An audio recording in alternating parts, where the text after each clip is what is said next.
Hey guys, and welcome to another video. This video is going to be all about my Retribution Paladin RBG spread pressure spec.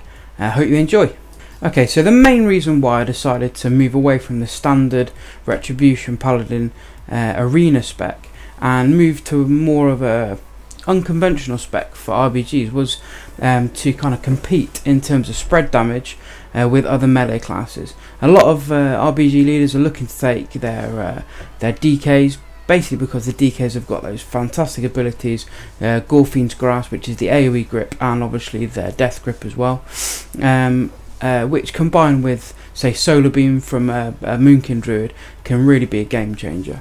But obviously there's not much I can do about that being a Ret Paladin, but what I can do is try and compete with those DKs on AOE spread pressure damage, which the DKs are very good at as well, due to their diseases and the ability to spread them to all the targets in the BG. Okay, so with that in mind, we as Ret Paladins have to work even harder trying to spread our damage around the targets in a BG. And through changing the spec that I'm going to cover now, and changing the playstyle, which I'll cover a little bit later on in the video, I feel that we're able to start to compete. Okay guys, so reviewing the actual specialisation and talents that we're going to choose, the main difference between the AOE spread pressure build that I'm theory crafting around here and the standard arena build is the level 90 talent. So traditionally a paladin would take Holy Prism. I'm suggesting that in this example I'm going to take Light's Hammer. Now Light's Hammer hurls an AOE area 10-yard radius for 14 seconds, and it deals about 8k damage and heals for 8k anyone in that thing. Now the key there is that it does that to everyone in that area, there's no limitation on the individuals. So the next key feature about the playstyle is we're going to be using Seal of Righteousness. Now this Seal of Righteousness again causes 9% weapon damage to any targets within 8 yards on the auto attack. So again, you can see that we're going to be spreading our damage out based on just auto attacks. So then the two placeholder abilities we have, which is our Holy Power Generator, is going to be Hammer of the Righteous rather than Crusader Strike. 20% weapon damage to the target and 35% holy weapon damage to all targets within 8 yards. Again, we're going to be using that to generate a Holy Power, and it also debuffs the target with weakened blows, so it reduces their damage dealt. A bit of a minor bonus, but still there. So finally, our 3-point finisher move is going to be Divine Storm rather than our Templar's Verdict. Now this is an area attack, there's no range on it, so we can just spam it if we want, but it consumes our 3 holy power and causes 100% weapon damage, again as holy to all of the people within that area. So the change in the playstyle we're going to see there is we're going to be running with Seal of Righteousness, we're going to hit with Hammer of Righteousness, and we're going to hit with Divine Storm. Now one final note to make is that we can also glyph ourselves into Mass Exorcism.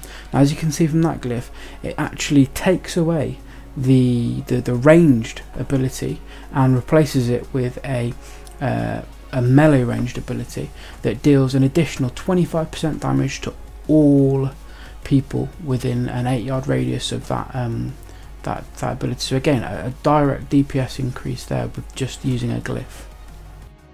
Okay guys, so I'm actually at the target dummy now, and you can see there just by running the Seal of Righteousness, the spread damage is coming off my auto attacks. The Hammer of Righteousness is hitting quite hard, a 30k normal hit, spreading around 30k onto the other targets as well. My Exorcism also hits for about 30k and hits about 7 to 8k on everything else. And I think then I'm going to be looking to do a Divine Storm there. Now you see the Divine Storm, a 65 crit there from an Exorcism. I pop my AOE and you can see the tick starting to roll now, so the spread damage is coming in. All of those abilities we've mentioned are starting to spread damage over all of the 4 targets we've got in front of us, which will obviously be significantly increased when we start to use things like Inquisition and our Avenging Wrath and obviously our Holy Avenger as well. So you can see straight away how we're starting to spread our damage out, and we're getting a significant spread increase in damage. Now I'm not suggesting that this is above and beyond our single target damage, which we're still able to offer. And when we actually want to kill an individual within a rated battleground, like we switch to a healer for example, out of some of this spread damage, then that's where we're going to revert back to type and be using Crusader Strikes and obviously Templar's Verdicts. Okay, you can see here is a perfect example of this theory in practice. One of the key things of this specialisation is that we're looking at applying an area effect of damage. Now, in rated battlegrounds, in organised battlegrounds, opposition teams will play into our hands on this one, because it's indoctrinated into people to fight at the flags, to fight in locations, to almost make sure that they're all in the same area. So you can see in these examples where I'm calling for an AOE grip into a solar beam, I'm dropping my AOE Lights Hammer, and then I'm cleaving and cleaving, and out of that solar beam I'm focusing a single healer, and then I'm actually using my single target DPS rotation, which is kind of the standard one that we would see. I must admit that on analysis of this playstyle through a series of BGs, the pressure spec that I'm running and the playstyle that I'm running certainly lends itself more towards the kind of resource victory BGs like Arathi Basin, like Battle for Gilneas, and like Silver Shard Mines, where individuals are fighting at flags, at carts, you know, and basically that gives you really good opportunity to you know, spread your damage out to everything, because they're all stood really close to the flag and they're all able to be focused and AoE'd. And in those BGs, you know, I'm seeing significant increases in my damage in comparison to, say, like a flag capture game.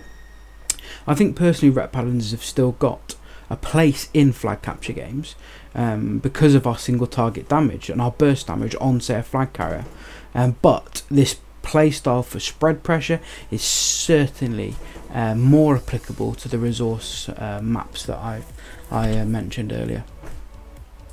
Okay guys, well, coming to the end of the video now, and I'm hoping that my explanation of my spread pressure build has made some sense, and also some of you Ret Paladins out there can see the theory behind what I'm doing.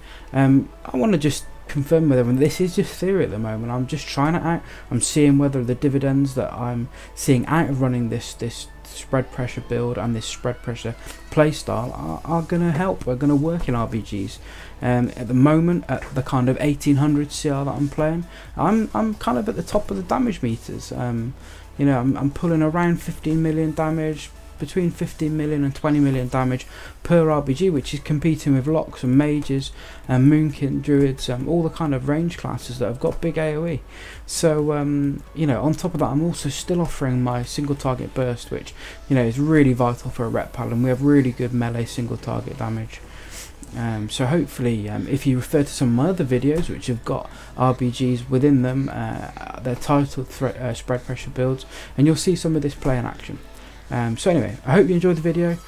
Please like it if you did like it, leave a comment if you've got any questions, and I hope to see you all soon. Thanks ever so much for watching.